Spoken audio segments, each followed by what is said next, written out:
And Ukraine's drones have delivered one of the most crippling blows yet inside Russia. Nearly 38% of Moscow's oil refinery capacity has been knocked offline. Total 372 gas stations closed across central and southern Russia. 1,486 fuel pumps shut down simultaneously. Fuel deliveries down 18% in just 14 days. Average waiting time, 6 hours per vehicle. Russia is not running out of oil. It is running out of functioning logistics, refinery output, and state control. While billions are burned at the front, civilians are rationing fuel to survive winter mornings. One word before we continue: managed or abandoned. Like the video, subscribe, and stay with us, because what Russian families are facing right now is far worse than the government admits. The lines began forming before sunrise, not because people were early, but because they couldn't leave. By 5:30 a.m., engines were already running in place across Moscow's outer districts, Belgorod, Krasnodar, and Rostov. Cars idled for 4, 5, sometimes 6 hours, burning the very fuel people were desperate to secure. When tanks hit empty, drivers didn't go home. They stayed. Because leaving meant losing position in a queue that might not move again for days. This is not a fuel panic caused by rumor. It is a mechanical failure of supply. Over the past 2 weeks, refinery throughput feeding the central logistics belt dropped 18%, according to internal distribution figures circulating among regional operators. That reduction alone is enough to starve urban retail networks, because Russian fuel logistics operate on tight daily margins, not deep reserves. Stations are refilled on schedule, not stockpiles. When schedules break, the system collapses fast, and it did. At many stations, 1 or 2 pumps remain functional, not because fuel is available, but because electrical and pressure systems are being rationed to prevent total shutdown.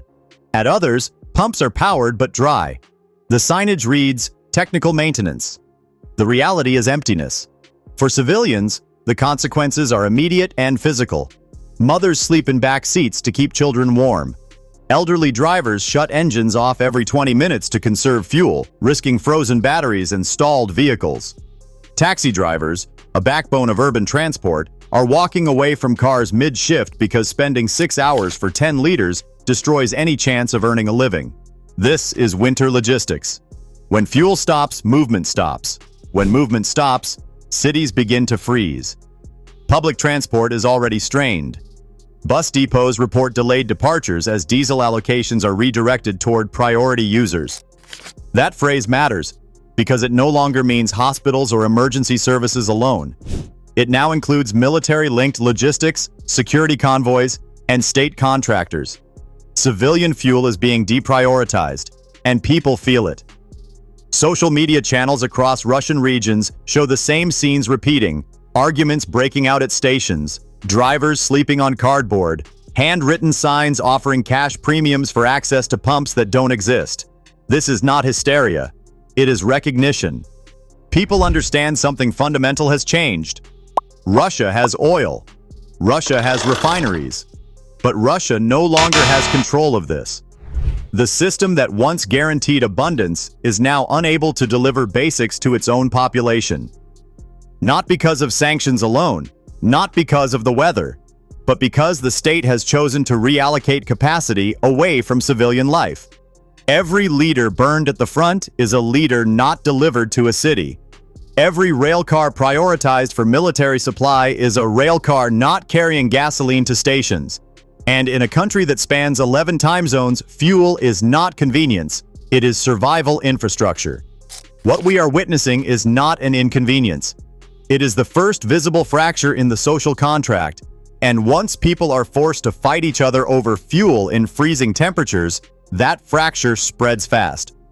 To understand why ordinary Russians are freezing in fuel queues while the state insists everything is under control, you have to follow where the fuel actually goes. Russia's fuel crisis is not caused by a lack of crude oil. Daily production still exceeds 9 million barrels. The collapse is happening after extraction, inside refineries, rail yards, and distribution choke points that have been quietly repurposed for war.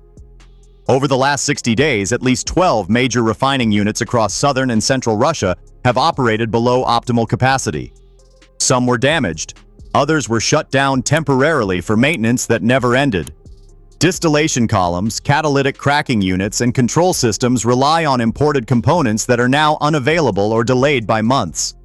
Each percentage point lost at the refinery multiplies downstream, because gasoline and diesel are not interchangeable, and winter blends are harder to produce.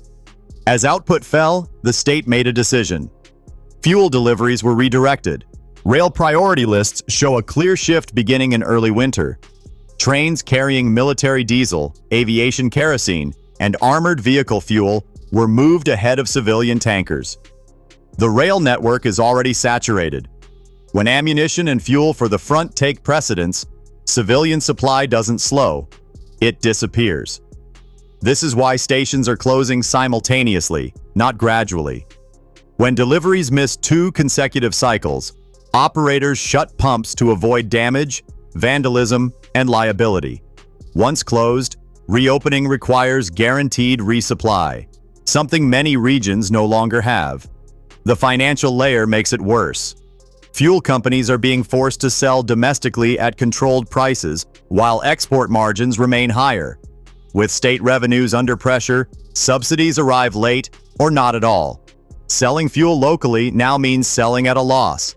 So companies delay shipments, reduce volumes, or quietly prioritize wholesale contracts tied to government agencies.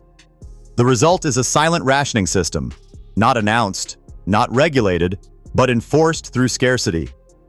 Meanwhile, fuel prices on the black market have surged by 30 to 45% in some regions.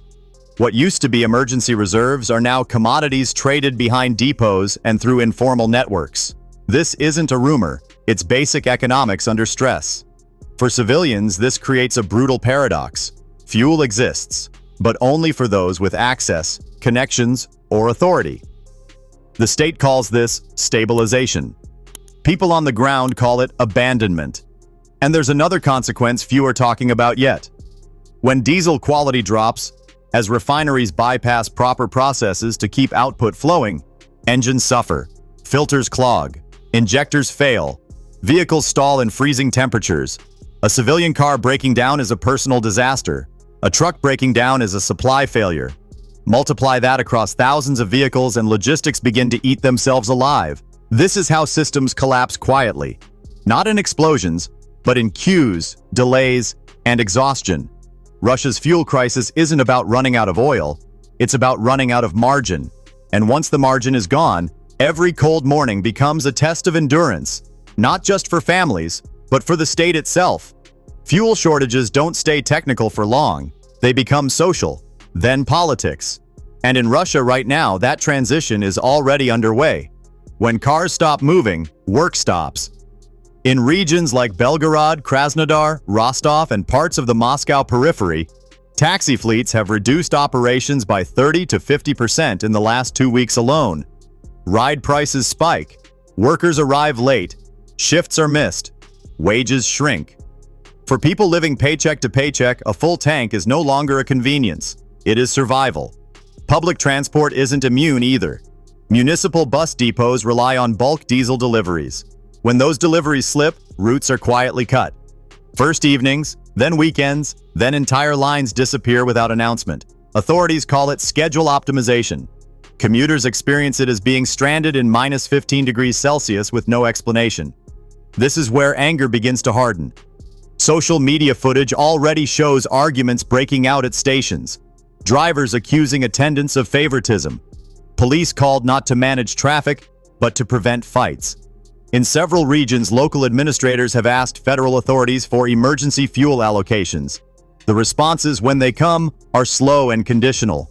Because Moscow is rationing trust. The Kremlin understands that fuel panic spreads faster than inflation.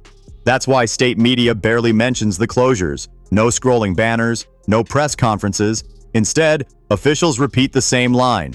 Temporary disruptions, speculation, foreign interference. But queues don't lie, cold doesn't lie, empty pumps don't lie. And people remember.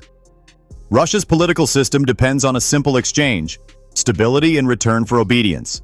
You stay out of politics. The state keeps daily life predictable. Fuel shortages break that contract at the most basic level. Mobility. Once people cannot get to work, to hospitals, to schools, or to heat their homes, loyalty becomes optional. There is also a deeper, more dangerous layer. Fuel is the connector between regions and the center. Russia's size makes it uniquely vulnerable to logistical breakdowns. When fuel flows smoothly, Moscow governs effortlessly. When it doesn't, regions begin to improvise. Governors negotiate directly with suppliers. Local officials bend rules. Informal systems replace formal authority. That's how central control erodes, not through rebellion, but through workaround. History is full of warnings.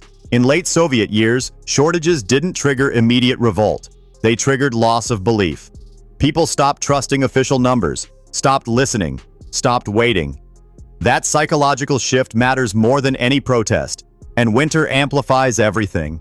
In freezing temperatures, fuel isn't just transport. It powers generators, heaters, farm equipment, food delivery, emergency services. A fuel shortage in January is exponentially more dangerous than one in summer.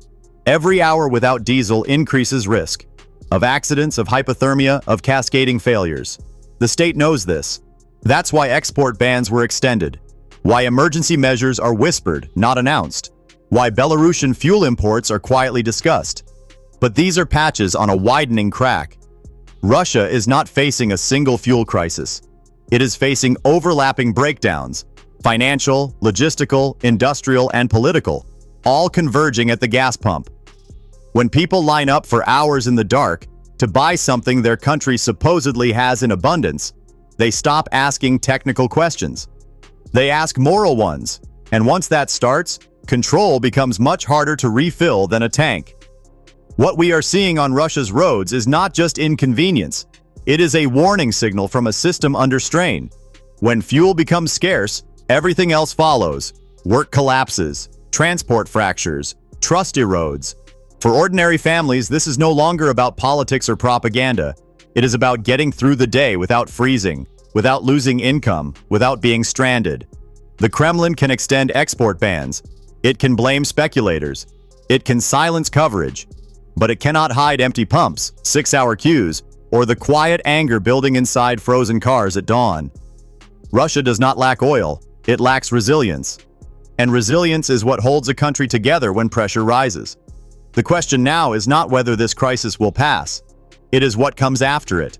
Tighter control, rationing, deeper black markets, or something far more unstable. So before you scroll away, think about this.